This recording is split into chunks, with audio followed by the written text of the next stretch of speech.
Welcome to an introduction to generating functions.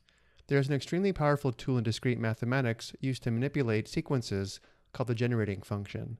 The idea is this. Instead of an infinite sequence, for example 2, 3, 5, 8, 12, and so on, we look at a single function which encodes the sequence.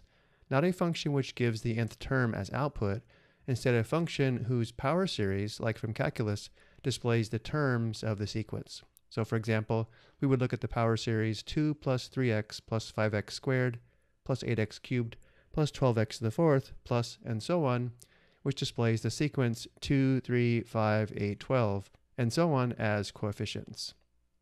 An infinite power series is simply an infinite sum of terms of the form c sub n times x to the power of n, where c sub n is some constant.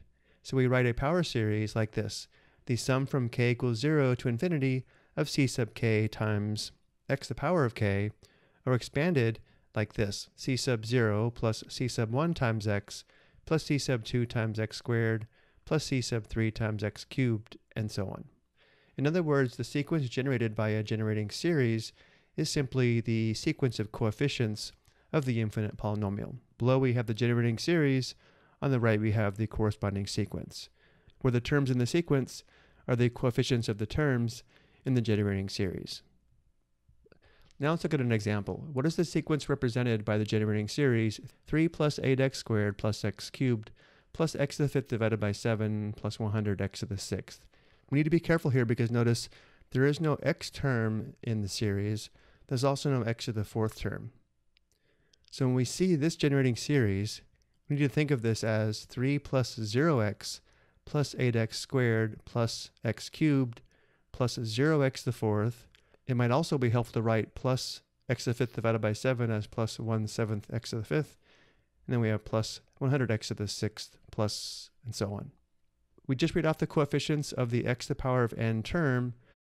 Therefore, a sub 0 is equal to 3, the first term in the series. Since the coefficient of x to the 0 is 3, remember x to the 0 is equal to 1, so we could write 3 as 3 times x to the 0. Notice how the exponent on the x does give the subscript of the term.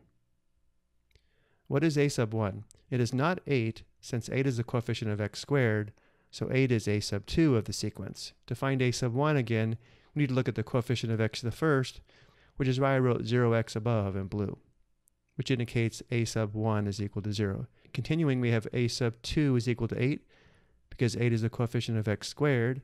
A sub 3 is equal to 1 because 1 is the coefficient of x cubed. A sub 4 is equal to 0 because there is no x to the fourth term, indicating the term would have to be 0x to the fourth. And a sub 5 is equal to 1/7. 1/7 is a coefficient of x to the fifth. So we have the sequence 3, 0, 8, 1, 0, 1/7, 100, and so on. Note that when discussing generating functions, we always start our sequence with a sub 0. Now you might very naturally ask, why do we do such a thing? One reason is that encoding a sequence of the power series helps us keep track of which term is which in the sequence. For example, if we write the sequence 1, 3, 4, 6, 9, ... 24, 41, it is impossible to determine which term 24 is, even if we agreed that the first term was supposed to be a sub 0. However, if we wrote the generating series instead, we would have 1 plus 3x plus 4x squared plus 6x cubed plus 9x to the fourth plus ... plus 24x to the 17th plus 41x to the 18th plus ... Now it's clear that 24 is a sub 17, or the 18th term, since the first term is a sub 0. Of course, to get this benefit, we could have displayed our sequence in many different ways. Perhaps we could display the sequence as shown here below, but we do not do this. The reason is that generating series looks like an ordinary power series, although we are interpreting it in a different way. So we can do things with it that we ordinarily do with power series, such as write down what it converges to. For example, from calculus, we know that the power series 1 plus x squared divided by 2 plus x cubed divided by 6 plus x to the fourth divided by 24 plus ... plus x to the power of n divided by n factorial plus ... converges to the function e to the power of x.